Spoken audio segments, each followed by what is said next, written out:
वो किसी को नहीं पता है। 17 से लेके 24 तक हमको क्या मिला है सर बताइए, क्या मिला हमको कोर्ट से? क्यों करें हम महिला कोर्ट में केस? ऐसे ही ना लड़कों मार दे। गलत हो रहा है मेरे साथ। अगर आवाज उठाओ तो कोर्ट से निकाल दिया जा रहा है, ना कोर्ट में खारिज किया जा रहा है डेट को, ना हमको न्याय दिलवाया जा रहा है। या तो हम ही को जेल भेज दे। मैंने क्या बोला? जेल भेज दीजिए, जेल का रोटी खा लेंगे। क्यों मेंटेनेंस केस करेंगे हम? जब 2017 से लेकर 24 तक साहब हमारे लिए न्याय कर रहे हैं, हमारे लिए आदेश पारित कर रहे हैं, उस आदेश का प्रशासन अवहेलना कर रहा है। ऐसे प्रशासन और सरकार को उखाड़ के फेंक देना चाहिए, जो महिला का ना सुरक्षा कर सके ना उसको न्याय दिलवा सके। हम इस कोर्ट से अब हमको जो कोर्ट में थोड़ा न्याय का उम्मीद था, अब वो भी खत्म हो जाए। हम तो वकालत करने का सोचे थे ना, जब खुद का न्याय नहीं करवा सकेंगे तो दूसरी महिला को क्या न्याय दिलवाएंगे हम? हमने जो बोला हमको उसके लिए कोई अफसोस नहीं। मैंने लीगल बोला, मैंने अपने धार पे रह करके बोला, अपने अंदर ये उम्मीद लगाए रखे थे कि हमें न्याय मिलेगा। आपके साथ आज क्या हुआ, इसके सारे विषय में मैटर बताइए हमको। ओएम के बाद ईपी 337-17 मेरा मेंटेनेंस केस है, 2017 का ही मेरे हस्बैंड के साथ मैंने किया था, क्योंकि वो हमको ना खुराकी देते थे ना कुछ, मार पीट आए दिन। उस समय उतना दिमाग नहीं था, पढ़ाई करते करते बच्चा आया, बच्चा आने के बाद ये लोग खर्चा देना बंद कर दिया और आए दिन प्रताड़ित करने लगे थे। तो मैंने समाज का बोली सुनकर कहाँ कोर्ट है ये देखते हुए अकेले आकर यहाँ मेंटेनेंस केस की थी। मेंटेनेंस केस करने के बाद 2017 से लेके आज 2024 हो रहा है, सिर्फ हमको डेट ही मिला, न्याय कुछ नहीं मिला, ना मेंटेनेंस मिला, ना ही कुछ समाधान निकाला गया। तो मैं आज बहुत परेशान होकर कोर्ट को यही बोली कि या तो आप मेरे साथ न्याय कर दीजिए या तो मेरे साथ अन्याय कर दीजिए, लेकिन केस को खारिज कर दीजिए और ये लिख दीजिए कि हमसे न्याय नहीं हो पाएगा। हाँ, तो कोर्ट के आदेश ये हुआ कि हम ही को बोल दिया गया कि आप बाहर जाइए। तो हमारा आवाज़ बंद कर देने से क्या पेट बंद हो जाएगा? पेट तो चलाना पड़ेगा।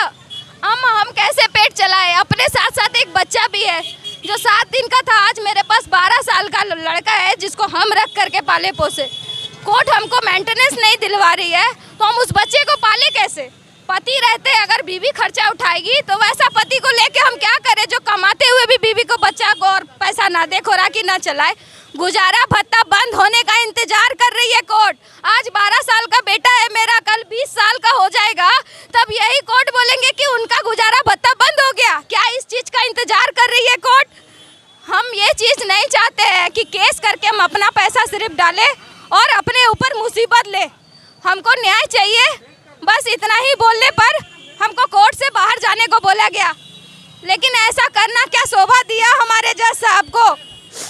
अभी तक कोई फैसला नहीं है मेरे लिए, सिर्फ ऑर्डर है। उस ऑर्डर का हम क्या करेंगे जिसमें हमको ऑर्डर का कुछ भी मिला नहीं? अभी तक कोई पैसा नहीं मिला। 5,12,000 रुपये हो गया। उस लड़के का अपना टेम्पू है, अपना घर है, सब कुछ है। पुलिस उसको सपोर्ट कर रही है जबकि महिला को सपोर्ट करना चाहिए। और वहाँ के प्रशासन बोलते हैं कि हम गए थे, घर में कोई सामान नहीं था। इसका मतलब है कि घर से सामान हटवा दिया गया है। उसको कुर्की कीजिए। कानून को हमको थोड़ी सिखाना पड़ेगा कि कानून को कैसा कानूनी प्रक्रिया करना चाहिए। हम कौन होते हैं कानून को कानून सिखाने वाले? हम तो न्याय मांग रहे थे। हमको क्यों बाहर बोला गया जाने के लिए? हमको आंसर क्यों नहीं दिया गया कि प्रशासन की तरफ से क्या जवाब आया है? इस बात को पूछने पर हमें कोर्ट से बाहर जाने के लिए बोला गया जाता है, जबकि हम पीड़िता है। हमें ही बाहर कर दिया जाए तो हम केस क्यों लड़े थे? ये सुनने के लिए कि कल दिन हम ही को कोर्ट से बाहर कर दिया जाएगा। हम जज साहब से इतना ही बोले, या तो हमको आप पैसा दिलवा दीजिए या तो बच्चे को और हमको अंदर डाल दीजिए। कम से कम जेल का रोटी तो मिलेगा।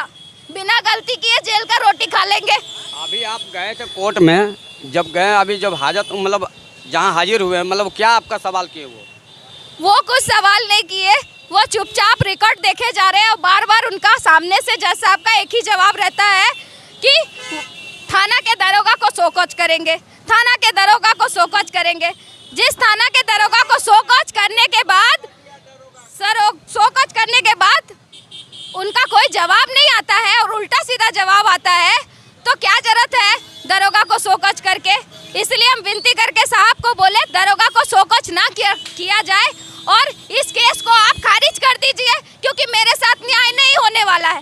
तो मैंने क्या गलत बोला?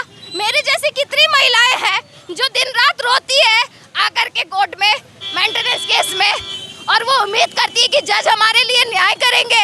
ये अन्याय सहना पड़ता है महिलाओं को जब हमारे साथ न्याय नहीं हो रहा है, जबकि मैं प्रैक्टिस पे हूँ, कोर्ट में काम करने का जज्बा रखती हूँ, तो दूसरी महिला को कहाँ से हम न्याय दिलवाएंगे? आप ही बताइए। हमको ये उम्मीद नहीं था कोर्ट से, ये उम्मीद नहीं था कोर्ट से। अब आगे ये खारिज वाला कागज अगर हमको दे दिया जाए तो मैं हाई कोर्ट तक जाऊंगी और देखूंगी वहाँ के जज साहब हमारे साथ क्या न्याय करते हैं।